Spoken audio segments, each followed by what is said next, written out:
Як не намагався козацький сотник Михайло вчасно довести вагітну дружину до Переяслава, де жили її батьки, та так і не встиг.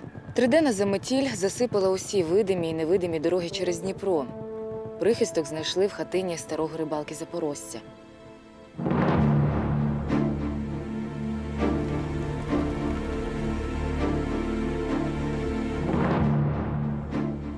Під ранок у Марії почалися пологи. Це було третє дитя, яке носила під серцем Марія. Перші двоє померли. Михайло беззвучно молився, вдивляючись у нічну заметіль, ніби намагався побачити там якесь світло. Раптом світло й спалахнуло. «Зайдіть, пане сотнику», – почув він. В хаті на ліжку лежала Марія.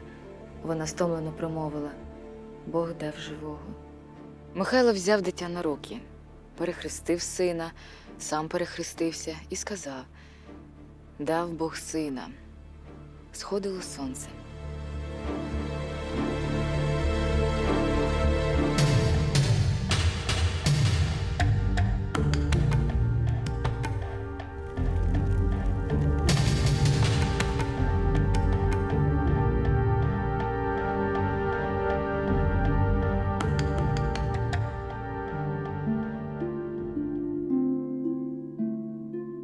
27 грудня 1595 року у сім'ї Хмельницького Михайла, українського шляхтича, народився син Богдан.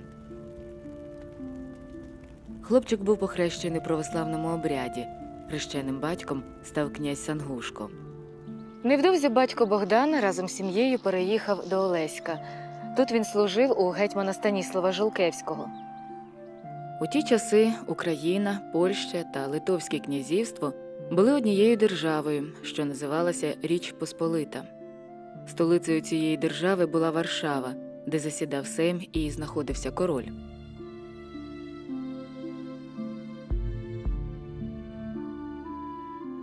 Після Люблінської унії 1569 року, коли Литва та Україна поєдналися з Польщею як рівні з рівнею, польське панство за допомогою свого короля почало потрохи захоплювати українські землі не тільки на правобережжі, а й на лівому березі Дніпра. Скрізь польські пани мали земельні наділи, які приносили їм нещисленні прибутки. Вишневецькі, Потоцькі, Калиновські зайняли величезні посілості і скрізь ставили собі пишні палати, замки і католицькі костьоли. У самій Польщі панщина була тяжкою, і ці тяжкі панщизняні порядки польське панство силою накинуло і українському селянству. Батько Богдана, Михайло Хмельницький, служив у реєстровому війську, тобто входив до реєстру військових, яким служба оплачувалася з державної казни. Охороняли південні рубежі Речі Посполитої, воювали проти турків та захищали українські поселення від набігів ханських татар, васалів Туреччини. Михайло Хмельницький за хоробрість отримав від короля Сигізмунда хутір Суботів на Подніпров'ї. Богдан ріс дужим і спритним хлопцем, але душу мав чуттєву. Батьки віддали його вчитися до Києва у братську школу, а згодом, незважаючи на те, що Богдан був православної віри, послали вчитися його до єзуїтської колегії у Львові.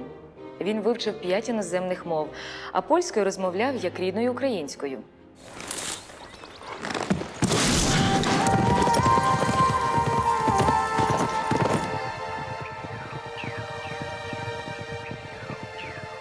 Після закінчення колегії Богдан повернувся до Суботова.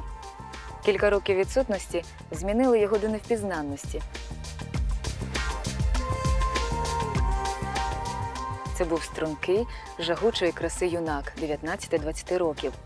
В його темнокарих очах водночас поєднувалися дика рішучість і сором'язливість. Він ще не знав жіночого кохання, та було зрозуміло, що це ненадовго.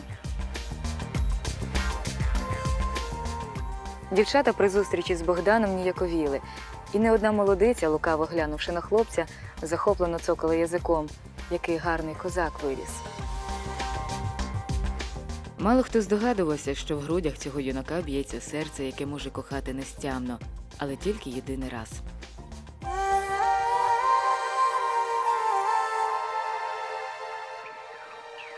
Найщасливішою у ці дні була мати. Вона намагалася весь час бути поряд з Богданом. Цілий вік, проживши у тузі й самоті, чоловік то в боях, то в походах, вона всю любов виливала тепер у сина. Та недовго мати тішилася сином. Батько збирався на Січ. На Січ поспішав і Богдан. Його притягували і хвилювали оповідання про цей таємний орден славних степових лицарів. На Січі Хмельницьких зустріли радо. Михайла Хмеля тут добре знали, ще з походів на Московію. Богдана зарахували у корінь до молодиків, і почалося навчання.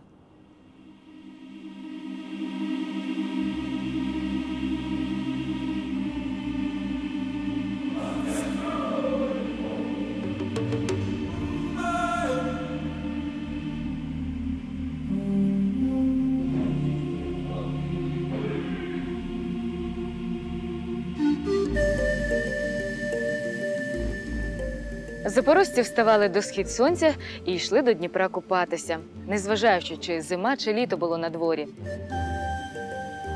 Юнаки виїжджали за січові окопи на тренування бійки.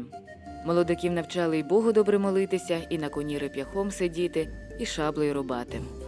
У козацькому товаристві до звання лицаря допускалися лише люди дуже сильні. Майже 2 роки навчався Богдан козацької науки на Січі. І ось прийшов день випробування. На стіл поставили миску пекучого від перцю борщу. Коли Богдан з'їв цей борщ, заливаючись слізьми і хапаючи, як риба, ротом повітря, піднесли кварту міцної горілки. Потім старший запорожець підвів Богдана до колоди, що лежала перекинута між 2 скелями над Дніпром. Під ногами ревіла вода, в голові шуміло від випитої горілки. Та все ж крок за кроком, балансуючи на колоді, він перебрався на протилежну скелю. А тепер байдене плавання, забажали старі запорожці. 5 молодих козаків, які встояли на колоді, сіли кожен у свій човен дубок і попливли проти течії через пороги. Пустилися пливти 5, а доплив лише 1 – молодий Хмельницький. Після цього Богдана посвятили у лицарі. І старий Хмель дуже пишався сином. На відміну від тих юнаків, які готували себе для козакування, Богдан навчився чогось більшого, аніж їздити верхи, фехтувати і стріляти з мушкета. Саме в єзуїтській школі він навчився прибирати того вигляду обличчя, яке ніколи не зраджувало його думок, міг вгадувати чужі помисли і привертати на свій бік інших людей. Та єзуїтам так і не вдалося навернути його у католицьку віру. У 1620 році Богдан із батьком у польському війську воюють під Цецорою. Тут батько Хмельницького загинув, а Богдан потрапив у турецький полон. Хмельницький перебував у неволі на одній із галер турецького флоту. Там він навчився турецької та татарської мов. Через 2 роки Богдана із неволі викупила мати, а за іншими переказами, побратим Ганжа виміняв його на турецьких бранців. Було тоді Богданові 27 років. Повернувшись до Суботова, Богдан бачить занепад господарства. Він розуміє, що матері все важче доглядати за хутором.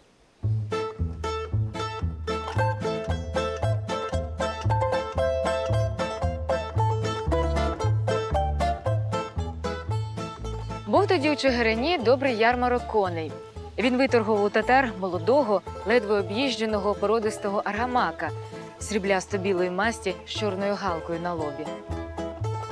Богдан був вельми задоволений покупкою. Йому по-дитячому хотілося похвалитися перед кимось своїм новим конем-товаришем.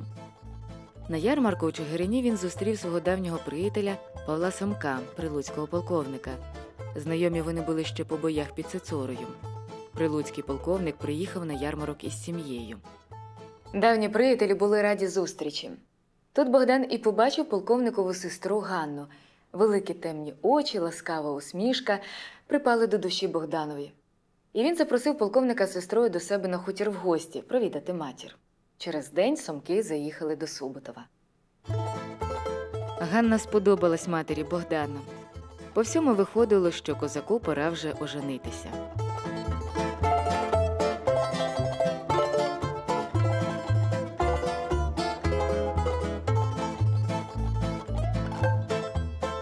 Вінчались у Прилуцькій церкві Святого Миколая. Посадженим батьком був Богдановий хрещений князь Сангушко. На придане, яке Сомко дав Ганні, Хмельницький розбудував Суботів, поставив млини, загати на ставках, і почали вони статечне життя. У Богдана і Ганни народилося 3 синів та 2 дочки. У 1629 році Хмельницький став чигиринським сотником. Було йому тоді 33 роки.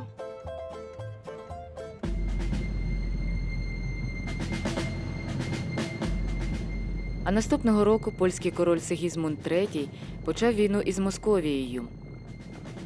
У битві під Крушином на Смоленщині Хмельницький зі своєю сотнею врятував королевича Володислава, відтіснивши московських стрільців. Володислав, вражений хоробрістю Богдана, подарував Хмельницькому свою шаблю. Богдан повертається з походу до Суботова.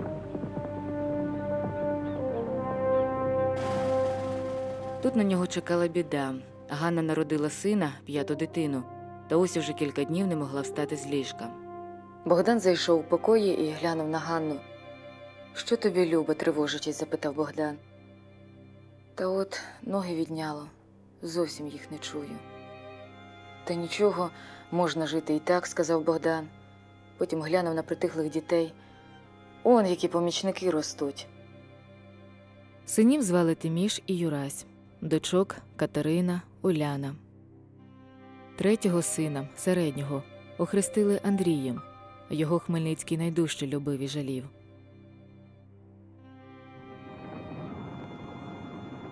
Заходився Богдан звозити лікарів та знахарів з усього краю. Не допомогло.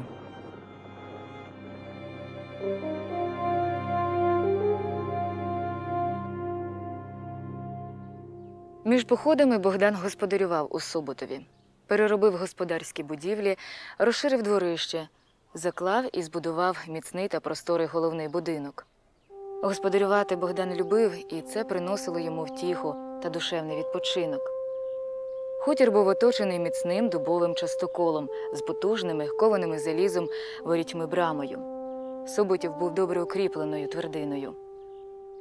У 1638 році Богдана обирають писарем війська Запорозького. Одного літнього дня до Суботова прискакав гонець із Варшави. Потрібно було терміново їхати до самого короля у якійсь невідкладній справі.